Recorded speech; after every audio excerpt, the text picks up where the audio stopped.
I think we can just get going with the meeting.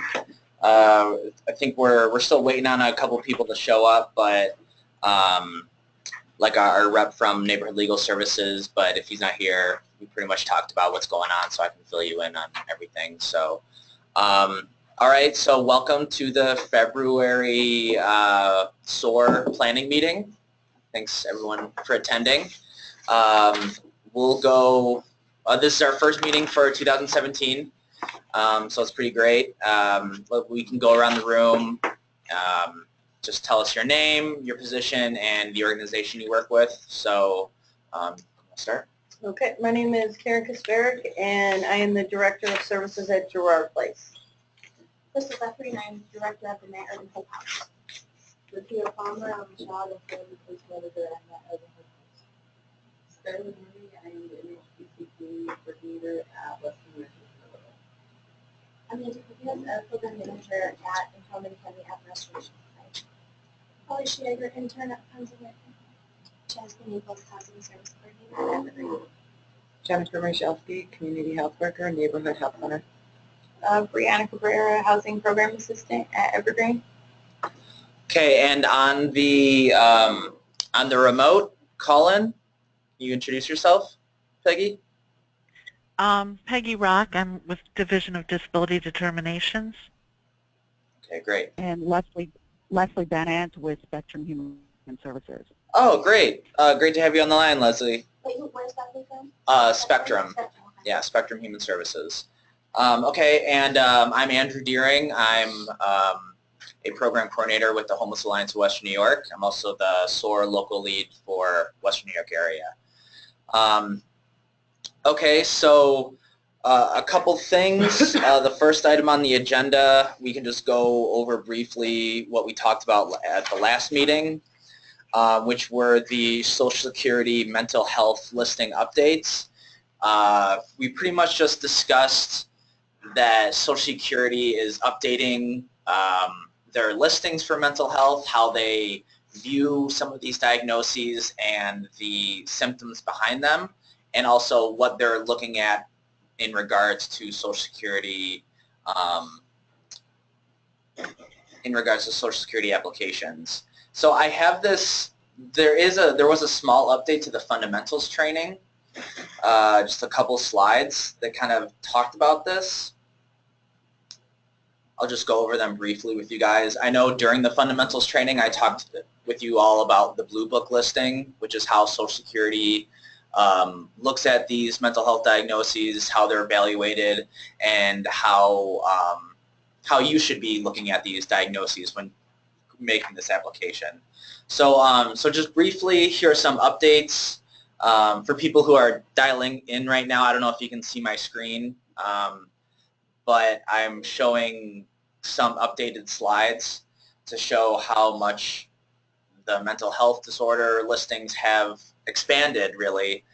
And there are some great training opportunities through SOAR to get a better understanding of these listings.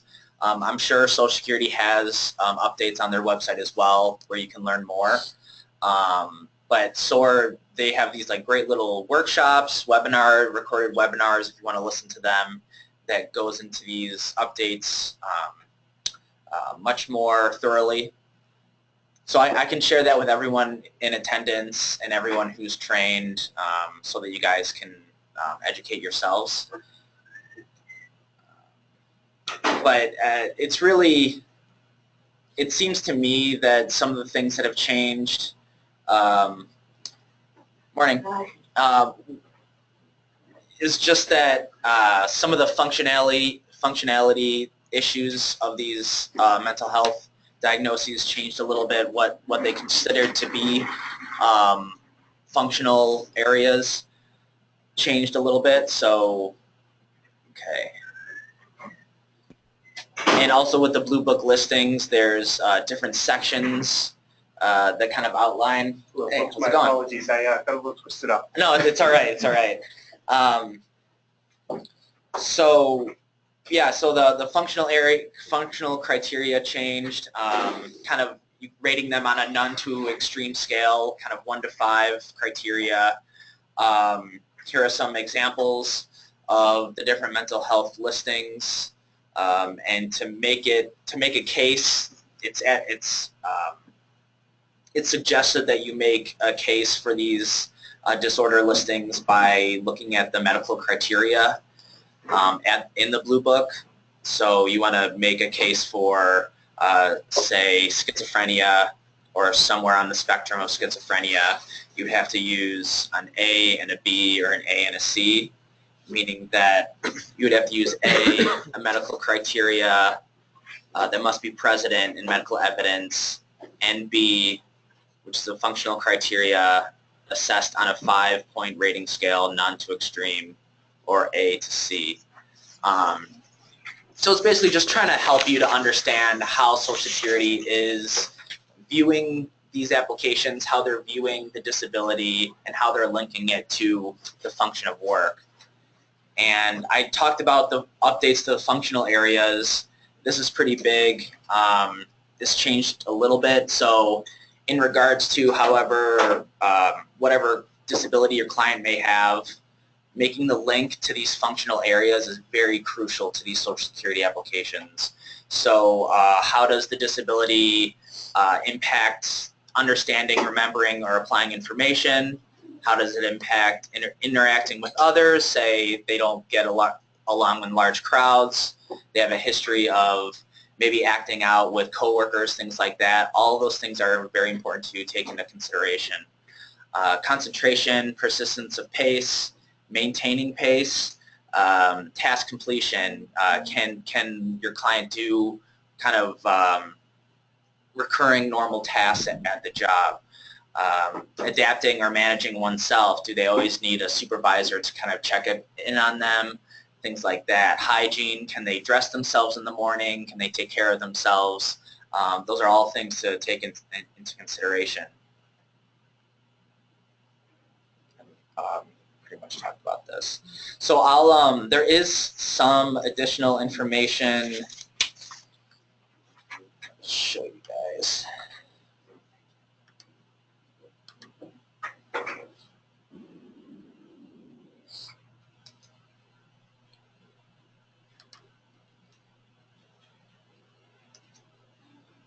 Computers.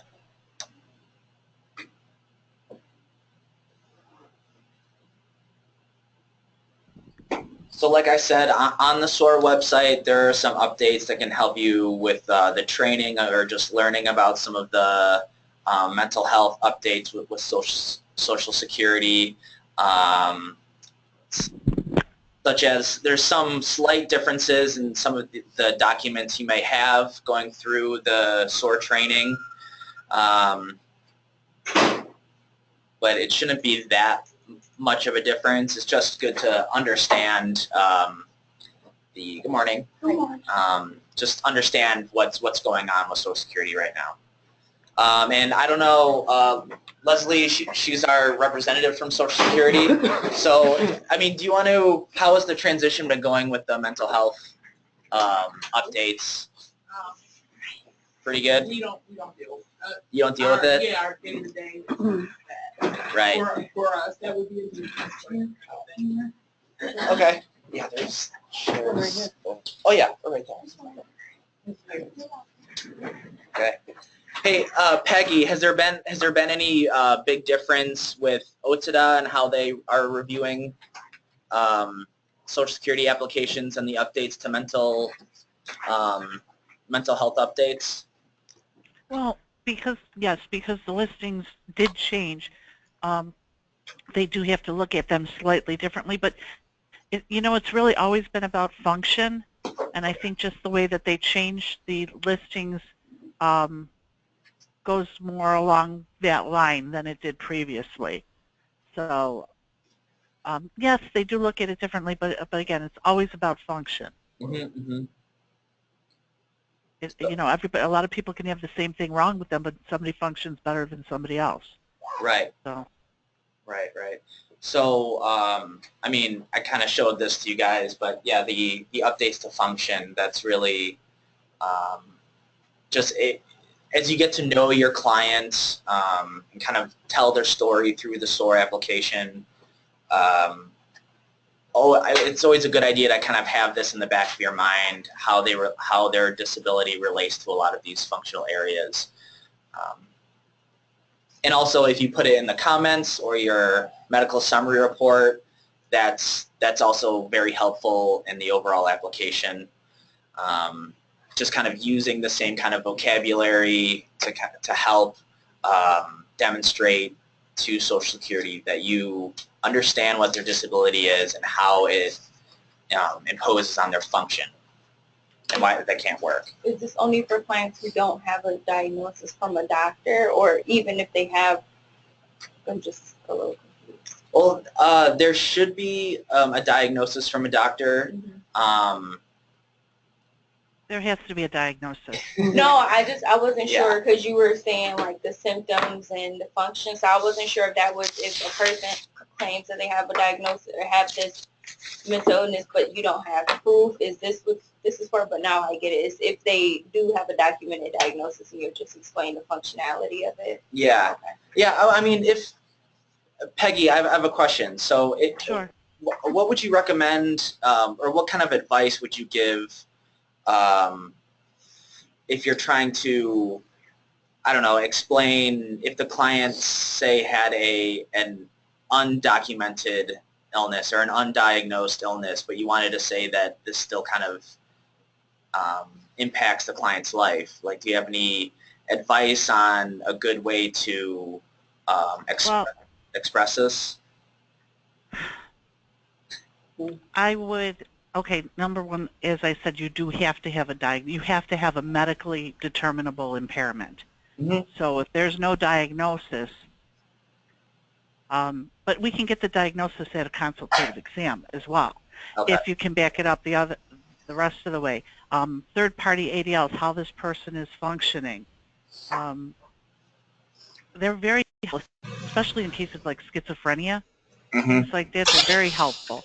So your observations, somebody else's observations, all of that can be taken into account in the absence of treatment, you know. I mean, we can get them to a CE and get a, formal diagnosis if we have to. But if you don't back it up initially with the stuff, telling them why you think this person has this type of impairment, it's not likely it's going to go that far. Okay. Yeah, so having a medical diagnosis is very, very important. Yeah, I mean, if you want to, and if you try to do one without it, it's not. Well, like I said, the thing is, it's just more difficult. I mean, we would have to have a lot more collateral, from outside. Mm-hmm. A lot of third-party stuff, a lot of history that you'd have to supply then. Right. And also, lack of treatment is not a reason to get denied. Okay. It's just like I said, it's a little more difficult, the process, if they haven't ever seen anybody. Even if they saw somebody a long time ago and they were diagnosed a long time ago and they're not in treatment now, they do have a diagnosis at some point. Mm-hmm. Yeah, and then if they haven't had a diagnosis in a long time, having updated records. I mean, like Peggy said, they would probably schedule a consultative exam. Using the SOAR process, it will also be good to do that before OTDA has to schedule that. So, You see, with the psychological listings, we usually go back a little farther because, a lot of times like a physical thing is something that just happens, and then you're disabled. Where the mental health is, we'll go back depending, at least 3 years. Really? We'll go back and look at things. Yeah, they should be going back at least that far. It shows a history, a pattern. Okay. I mean, that's interesting because with the SOAR process and how they train, how they're training us, they're saying if there isn't like a psychological evaluation within 90 days of submitting your application, then you should get an updated No, no, you should. You should. I agree. You Okay. should. If you can get an updated one, you should. Otherwise, we're going to send them for an exam. And better to have, you know, if they are getting some sort of treatment, you know, better to have it by somebody who's actually familiar with them than a consultative examiner who sees them for, you know, half hour, 20 minutes once. Right, right. You know, on any given day, people present differently, especially with mental health issues. Okay. All right, any more questions or comments about the mental health listing updates? Yeah. Yeah, guys, one, Joseph Clark Neighborhood Legal Services. Yes. I'm the regional supervising attorney for the Social Security Department there. Just regulations are in the process of changing, and nurse practitioners are going to be considered treating sources. So we can give a presentation maybe at a later date on how those regulations might help our clients, but a lot of them have to go to clinics and can't afford private psychiatrists or psychologists. So getting over that severe impairment threshold is step 2 of the process. We're going to have an ally with the nurse practitioner, since most of our clients end up treating the psychiatric nurse practitioners anyway. And I would just, it's one of your points about, even if you don't have a severe impairment that meets the second prong of the sequential evaluation process, Social Security is required to consider all impairments, severe or not, and impairments in combination with one another. So don't give up on a mental health impairment just because there's not treatment. The other thing is, OTDA does a wonderful job of developing the record. I don't have the same faith in all levels of the Social Security Administration, but their regulations only require them to go back 1 year, okay, from the onset date. So definitely develop that record as far back as you can with things like mental health. So just a few observations, and if anyone ever needs any help, contact me. So. Yeah, awesome. He's right about the requirement. Mm-hmm. Going back a year. That's all. Technically, they're required, but that's really not doing a good job. Mm-hmm. You know, and he is right. The combination Wonderful job. is important. If there's other things, not just mental health, but you've got other things, or if they have physical limitations and they have some mental health issues, you can take the whole combination. Yeah. Again, it's a little more difficult, but, you know, I mean, if you can supply the information or at least, you know, direct us to where we can get the information, it's always helpful. Right. And I mean, and that's just another plug for, I mean, how good of an idea it is to have complete information up front, complete, thorough information, even if the diagnosis is 3 years back, like OTDA and Social Security, they want to see that, and Absolutely. they would consider it. So that's just another plug for just being thorough in the process, and that OTDA will really look at anything if it has a significance on the application, including a medical summary report, which I hope you're all doing. Okay. All right. So I think, and any more comments about the mental health updates? Okay. Great.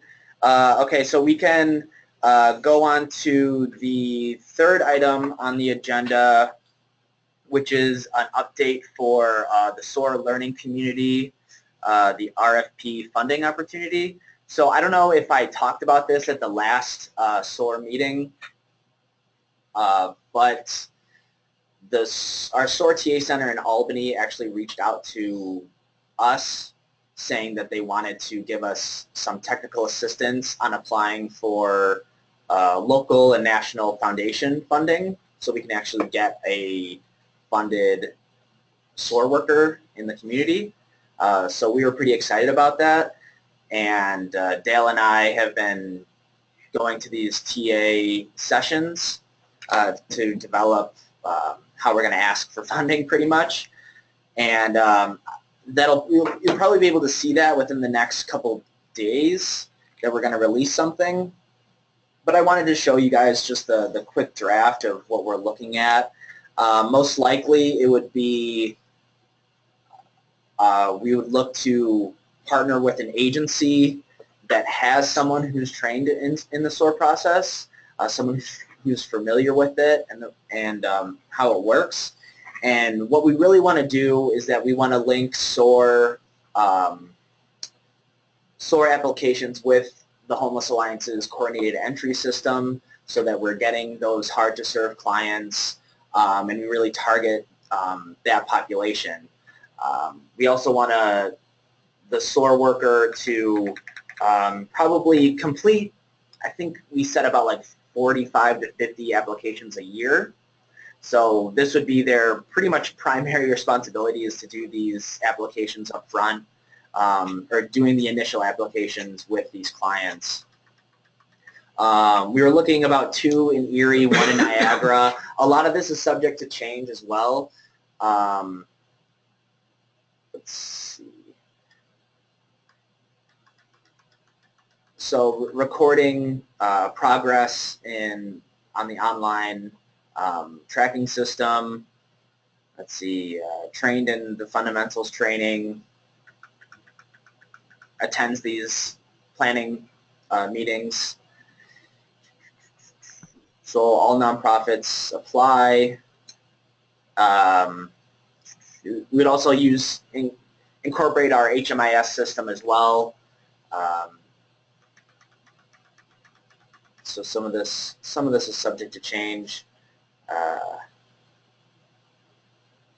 Does anyone have any questions about this? So the idea is that the Homeless Alliance would apply for the funding, and then we would RFP out the money to organizations in the community. So that's the idea.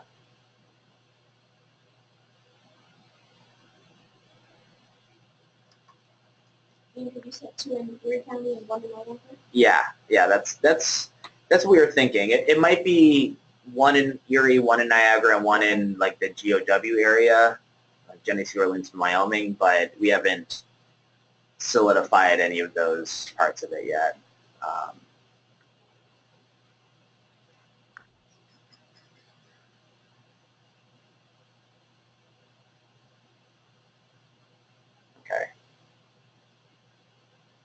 Okay, well, I think we can just move on from here. Okay, so now we can talk about some community partners we've made in the area recently. I know a couple months ago we talked about how the neighborhood health centers can help us with doing some physical exams on our clients for more updated information. And now we reached out to Neighborhood Legal Services to talk about how they can help us with the appeal process. So, hi guys, for those of you who didn't hear me before, my name is Clark. I'm the Regional Supervising Attorney at Neighborhood Legal Services. I head up the Disability Advocacy Project there for our Buffalo, Niagara Falls, and Batavia offices. So we basically take over if you guys are able to get the benefits of the application process. Currently in our funding for the Disability Advocacy Program, funded through New York State, we do not have the ability to do applications. So Neighborhood Legal Service has been wonderful in providing me some additional funding to help our community with people who do applications, to try to make them better applications, and I've always respected the SOAR process. And I've signed up for the training and I'm in the process of it, so bear with me. By next meeting I will hopefully be certified. So what I wanted to do is, you guys do such a wonderful job gathering evidence, is be a resource to you guys to help you in any way possible with the substantive law questions that you may have at the application process. I can be there to informally advise, as long as your clients understand and sign an authorization. I can help you gather the evidence on the record you may need. I have, in the process of the 14 years I've been doing this, gathered many very specific forms for different diagnoses. We're in the process, we're in the process of redoing a lot of those mental health forms in light of the new listings. They should be ready by early summer, and I am more than happy. I believe in sharing. I am more than happy to share anything that I have as work product. I've done, over the course of my career, I was the senior associate at the law office of Kenneth Hiller for 8 years. So in that role, I did thousands of Social Security cases at all levels, from application right up to the Second Circuit Court of Appeals. I was on my own for 5 years after that, and I've been in Neighborhood Legal Services a year in April. It's just such a wonderful organization. We help the same populations. Preventing and limiting homelessness is a huge priority from the governor straight on down, and I want to be a part of helping with that. And I know occasionally with Social Security, good cases do fall through the cracks, and I want to be there where I can help to close those cracks, get those people to the attention of Social Security, use things such as on-the-record requests, expedited hearings, anything we can do to try to get your clients faster hearing or maybe with no hearing at all.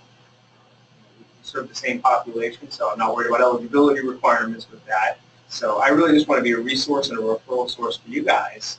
I'm more than happy to come into your organizations and do presentations. I don't want to do anything that conflicts with the SOAR process. That's why I'm going through the training now. But I don't think it will. SOAR does a really excellent job of building a record, and that is the number one thing that we need to do to get a case pushed through. I mean, OTDA or ODAR or the Appeals Council can't do a good job of adjudicating a case if they don't have a complete record. And with a few exceptions, I got to tell you, if we don't do it, a lot of times they're not. There are some levels of Social Security that do a much better job than others. But I'm telling you, ODAR does very little record development. The Appeals Council really doesn't do any record development. So, and once you hit federal court, it's too late. And so, if I'm going to take your cases to federal court maybe someday and actually sue the Commissioner of Social Security, we need the best record possible. And in order for that to happen, we all need to work together from day one when the application goes in. And actually, before the application goes in, and build the record together. So I'm here as a resource for you guys. I brought a ton of cards. I know Neighborhood Legal Services has an intake issue. There's only so many resources and so many clients we can take. Back door. You guys can contact me directly and skip the intake process. We can get your clients in right away. Okay, I'm in the process of redoing that whole intake process to make it a little bit more fair and cast a wider net for everyone. But that's just going to take time and resources. But in the meantime, you guys are going to have my contact information, get stuff directly to me, and I'll make sure that your clients are taken care of. So if there's any questions, I'm here to answer them. If not, I hope that you all think of us and refer your clients to us if they don't happen to win an application. And just a kudos from me. I can't believe the success rate you guys have at the application process. It's like a good 30% higher than the rest of the population, including the private bar. So just kudos to you guys and keep up the good work. Great. So yeah, any questions for Joe? I think I have one. How would you expedite a case for hearing? Well, so if somebody's facing homelessness and we can document it, that's a reason to get a dire need request and get it expedited. Well, I have a person that's homeless and has been denied, an appeal's been put in, and we've waited over a year for a hearing. Right now, the current wait to get in front of an administrative law judge is 18 to 22 months. Yeah. And then people are waiting another 2 to 3 months to get a decision after that. In some cases, it's much, much longer. And God forbid if they lose there, the appeals council is taking a year to a year and a half. And once you hit federal court, you're looking at anywhere from 1 to 3 years. Wow. Okay. But at least at the federal court level, once the appeals council denies you, you can do a subsequent application as well. And there's some tricks to get that done at the appeals council level as well. What you need to do is you need to contact the ODAR office. Okay, my guess is Buffalo, but it may not be. And you need to provide documentation. Excuse me, that client's homeless or facing homelessness and it's imminent, and make sure that the record is completely developed, and you request a dire need at that point. Even though I've done that, everything, all of that already? I would call and I would ask, has it been assigned to a judge? Well, no. Okay. I would call and ask where the case is as far as status goes. And then I would ask to speak to that group supervisor, and I would bring it to their attention. Because sometimes it's like, it's a digital drawer, but it's still a drawer that the file is sitting in, okay? And basically all the very, I'll call them liberal, reasonable, wise judges have all retired in the last year and a half. There's been a real effort by Social Security, I think, to get them out. And all the new judges are very aggressive, not such a good way. The denial rates are as low as I've ever seen them in my career. Some judges are only approving 3 out of 10 cases. It's as bad as that. A good judge is only 50% 90% of the cases at this point. So it's just a lot of these judges come from a workers' comp background, and it's just, this has become the most adversarial, non-adversarial process you're ever going to run across. So bring it to the attention of a supervisor, get the documentation in. If you want us to help, I'll give them a card, get them over to us. We can take over representation of them and do what we can do to try to get, there's no guarantees, but there are definitely things that can be done. Yeah. I've done all that, so. All of these staff, they have a diary flag on them, Right. and they're waiting. So, I mean, whatever you can do, Oh, no. great by us. Yeah, no. We've done, we put a flag on there. What you do, well, the problem is nobody's checking the flag, okay? Once you lose, there's no, OTDA is kind of odd unless they're doing a reconsideration here. So unless it's a continuing disability review, in New York State, you skip over the OTDA level, okay? So right from the SSA office and DDS straight to the ODAR office, okay? And that's where the big disconnect is, and that's where things are sitting. So it might not be till that file gets worked up and assigned to a judge that someone's even realizing that flag is on there. So you need to be the squeaky wheel. I mean, you need to get your, and I know they hate it, but you got to get your politicians involved, get those letters into the file. You got to make Social Security aware of this in writing. And what I would suggest, and one of the things that we do, if we're going to ask for an expedited hearing or an on-the-record request, do a memorandum of law and the facts. Explain to the judge or whatever senior attorney is looking at this why this should be approved and why it should be approved quickly and possibly without a hearing. Okay, that's really where you got to get the substantive law. So, I mean, if someone's uncomfortable with that, they can either make the referral to us, or I can try to help you through that process as much as I can. But you really want to, you basically want to write the decision for the judge, okay? And then you want to make it as easy as possible for them to identify it as a dire need, adjudicate it quickly, and either get an expedited hearing scheduled or issue a favorable decision. And so you tell them that they would contact the hearing office. I would contact the hearing office directly. After, and I'm going to I'm making an educated guess at the time. Within about a month after you submit the hearing request, that file is switched to okay? So, once you get the confirmation letter that says we got your request for a hearing, pretty much the file's over. All right? So the nice thing is being an attorney, I have access for my clients. I can go online to their ERE Service Electronic Records Express. I can see the whole file once we have access. I can see what the consultant examiner said. I can see all the reports of contact from SSA. I can see what the state agency review physician said.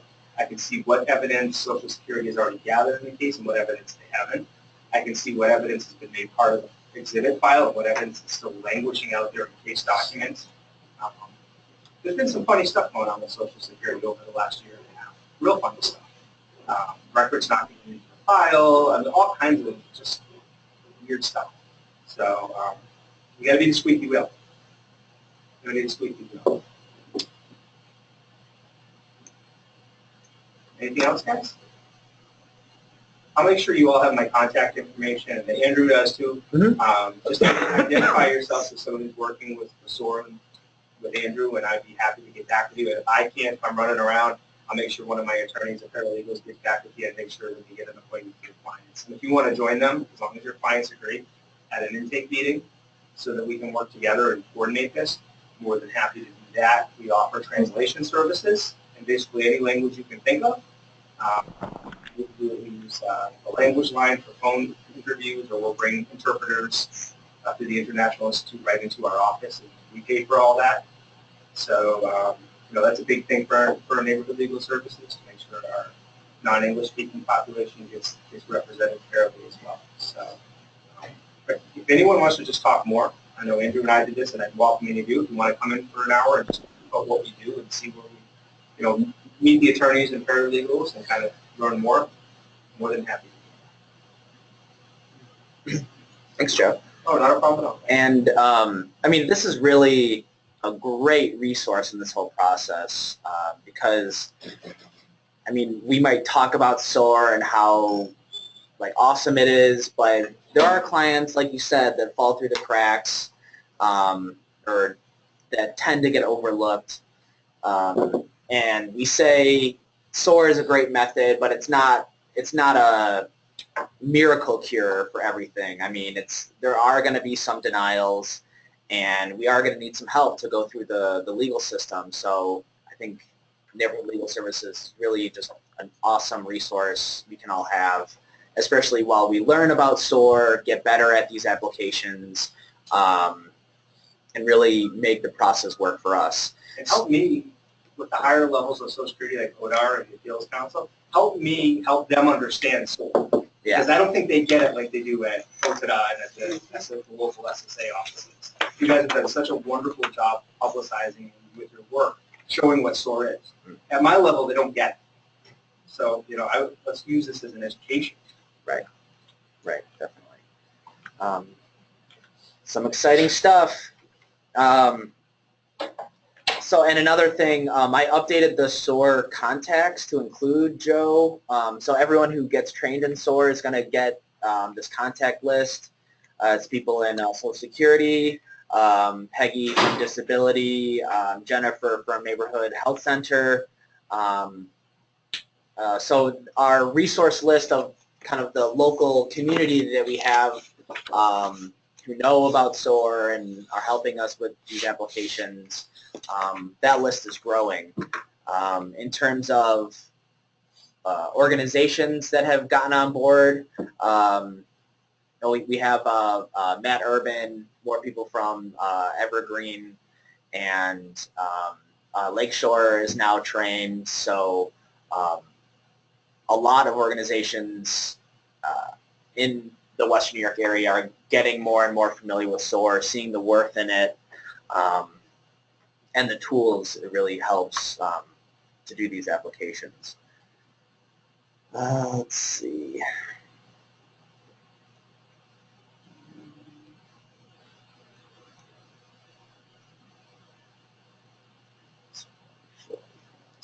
Oh, and another thing I just wanted to express, I did print out some of these SOAR consents for release of information forms.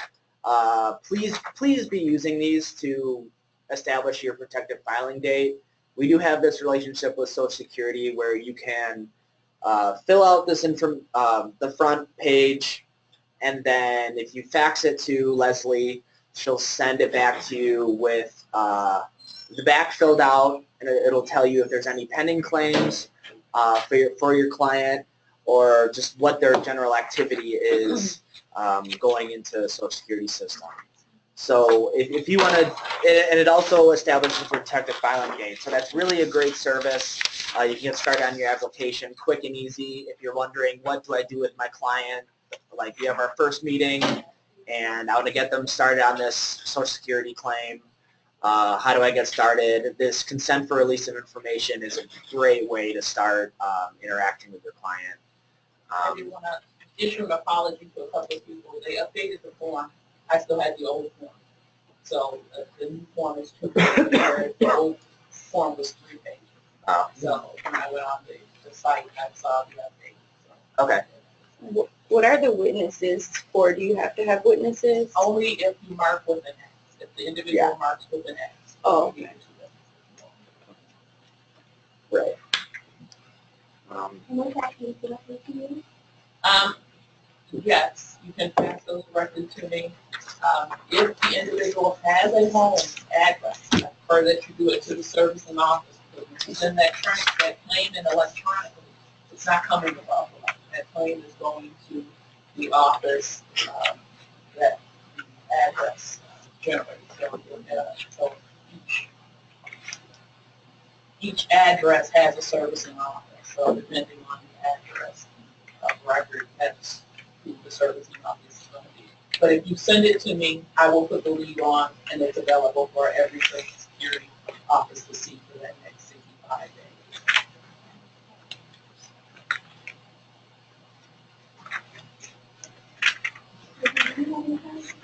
I do have that.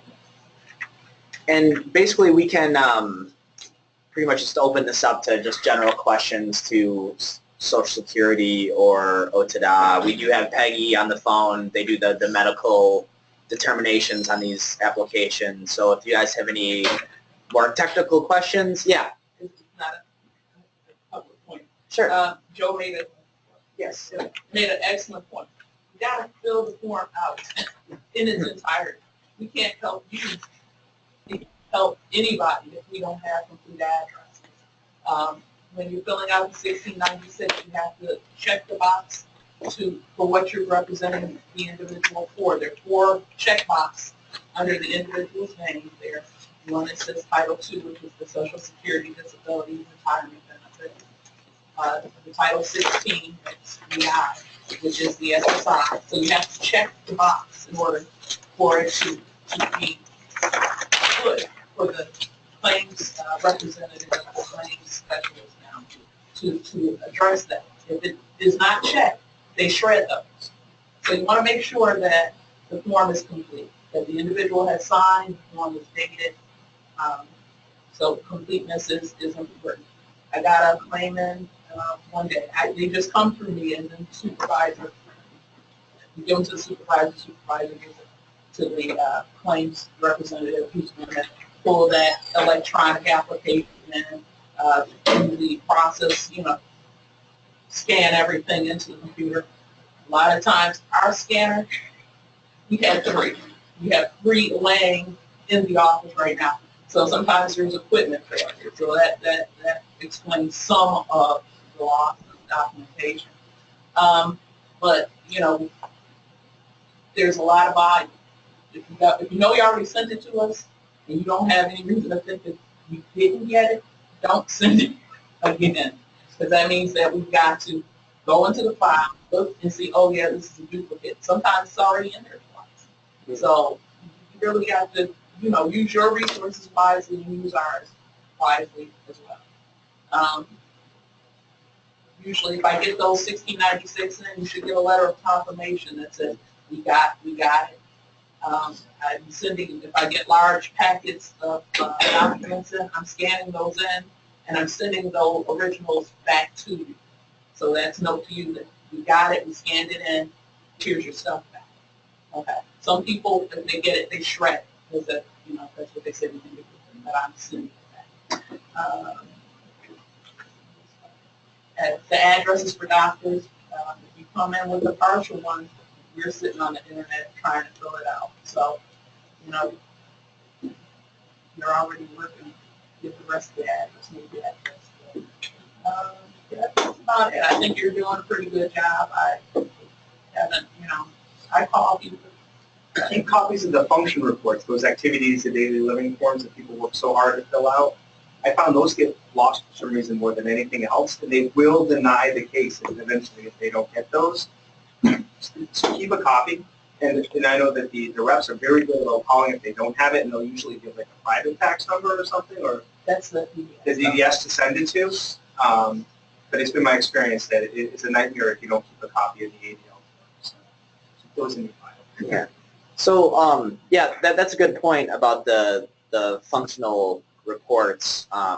But I realized doing a training the other day with the SOAR process, it seems like they want the medical summary report. It's basically the narrative about the client. They want that to be seen as almost like a supplement to the functional report. Is that something that is possible, or in most cases, are you going to need a function report? And I guess that's a question for Peggy. I'm sorry, I didn't hear the whole question. That's fine. So can the medical summary report, it's basically that narrative on the client, can that be used as a supplement for the function report, or are most cases going to need a function report? All cases should have a function report. Okay. Is that? And he was right. If they don't get the ADLs, a lot of times, depending on who gets the case, I mean, they may, the case may get denied just for not having that. Oh, wow. So the ADLs are really important. And I'm going to suggest, if they're not complete, you need more time, that you make sure you call. Okay. Somebody calls to get a little extension. Okay. Because depending on who has the caseload, it can be in and out of here that fast if the ADLs aren't returned. It's unfortunate, but that is what happens. Well, and I know you guys aren't thinking about it at your level, but at my level, I see the case 3 years later, and I'm suing the government over it in federal court. Those ADL forms are tremendously helpful to help prove my case a lot of the times. And they may seem like a waste of time, they may seem tedious, but they're extremely helpful because they're helping your client lay out the same symptoms over and over and over again. And it's really their first chance to do that. And under the new credibility rules, consistency with the record is the #1 factor of credibility. So we start that early and we stay consistent. And if something changes, we explain why it has changed. A lot of the tougher ALJs will also use those activity daily living reports to deny the case if testimony is given at the hearing that's inconsistent with that. So I use them to help prepare someone for a hearing to say, is this changed? And if so, why? So that we get that out at the hearing. So just definitely don't skimp on those. They're really important for Social Security and for us. Is that something you think we should hand in with the initial application? Because I know with the SOAR checklist,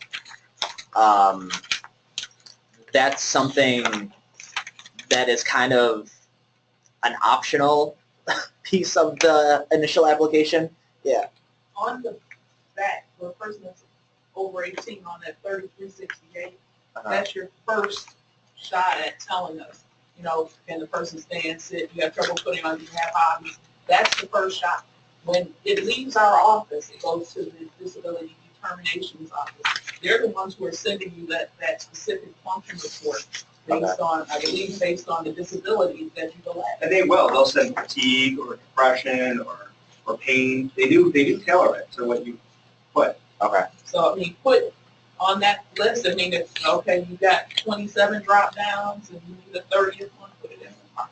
Okay. You know. And then on that note, remarks. I can't agree with you more. Remarks section when you're filling out the disability report. Start thinking about what your theory of the case is. Does this person meet or equal one of those listings that you were talking about today? Is it just that they can't, you know, they can do less than sedentary work? Is it that one of the medical vocational rules apply because of their age, education, and vocational profile? Is it because they just can't sustain work day in and day out? And even if you don't have the citation to whatever piece of law, have your theory and get that down in the remarks section because it does make a difference. And when you can show a reviewing adjudicator that you've been arguing kind of the same thing throughout, it just lends credibility to that. Yeah, and often within those remarks sections, that often is how these clients get flagged for like high-risk situations that they may be in. So it's another point. Remarks are very, very powerful. Yeah. No. If it's not a SOAR case, don't present it to me as a SOAR case. Okay. That's problematic too. I mean, use you know, what you've learned for all your cases because it makes it a better case and gives the person a better chance at it. But don't have me putting a SOAR flag on every case because that takes away the credibility of that. Right. So I did have one that came through, and so I had to, there's a note on the SOAR case, not a SOAR case. So we don't want to do that. I don't mind helping you, helping you get your case through, but be honest with me. If it's not a SOAR case, can you, There might be a compassionate allowance. Yeah, right, yeah. Okay, any more comments or questions? We do have Peggy on the line still. I don't know if I want to, one more thing. Yes. You're talking about the ADLs not getting here. I'm looking at a form right now. The biggest problem is identifying which case it goes to, okay, because I've worked at the systems end of this as well. There is a cover sheet on there that says important. You must return this sheet with any information you send us. With the ADLs, that sheet needs to be on the top. That will help the records get to where they're supposed to in a timelier fashion. And without that, sometimes it's almost impossible. Sometimes down at the bottom of every page, you can see the person's name, but sometimes their print isn't very good. Okay. And it comes in and you can't read it. You can't read the numbers. So if you don't have that front page on there, sometimes it makes it really hard to identify who it belongs to. Okay. So just make sure that when you return stuff, if there's a cover sheet with it, that it comes with it. Yeah, it's always good to identify what you're Well, sending. because I know what happens. What happens is this ends up going into a statewide queue that's called unidentified. And then they have to be looked at individually, and it takes time. Yeah. And we have no way of knowing if it's sitting in the unidentified queue or if you haven't responded. Right. Yeah, and then the caseworker just sits around thinking they already sent it over, so just kind of lost in process. Yeah, so it's always good to identify what you're sending over to SSA or OTDA. Also, I mean, if you're sending over a novel of back information on your client's medical history, it might be a good idea to, I don't know, let them know it's coming, or if you want to schedule a time to drop off the records yourself, it's possible. You don't have to. But if you're a person who wants to like go into the office and hand things off, that's another option as well.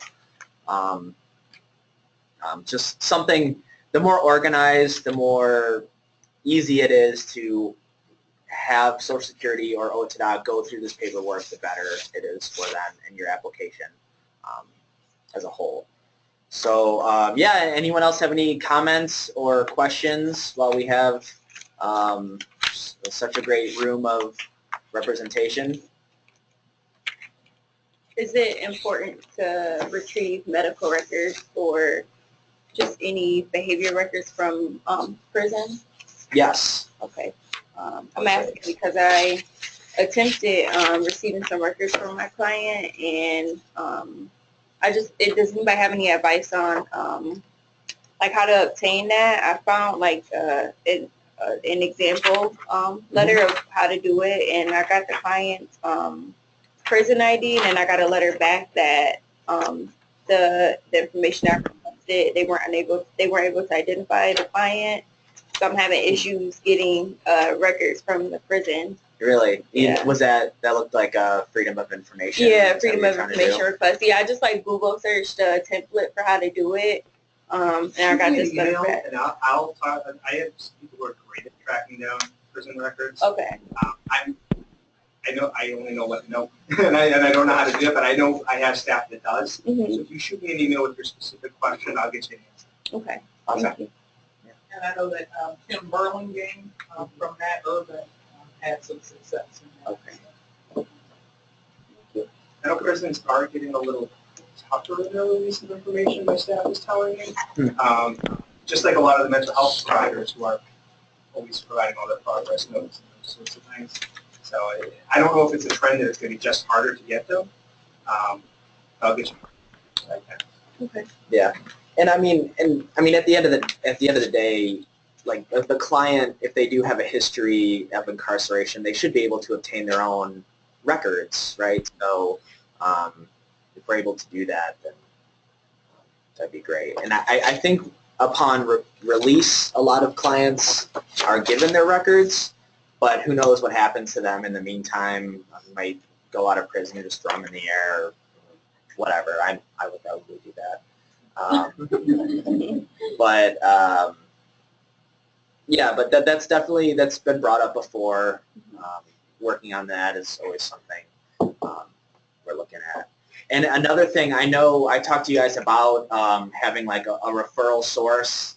I'm still working on that. It's kind of patchy with who is willing to accept referrals. But for now, if you guys have someone that you don't think you think is a good SOAR candidate, but you may not have the caseload that makes you available for it, let me know. I mean, I know everyone who's SOAR trained. I'll reach out to everyone, see if they're willing to take on a client, things like that. So yeah, I mean, if there isn't any more questions or comments, I think we can adjourn this meeting. And the next meeting we have scheduled for April 18th. It's in 2 months. Not 2016. Oh yeah, not 2016, 2017. All right, so goodbye to everyone and go to meeting.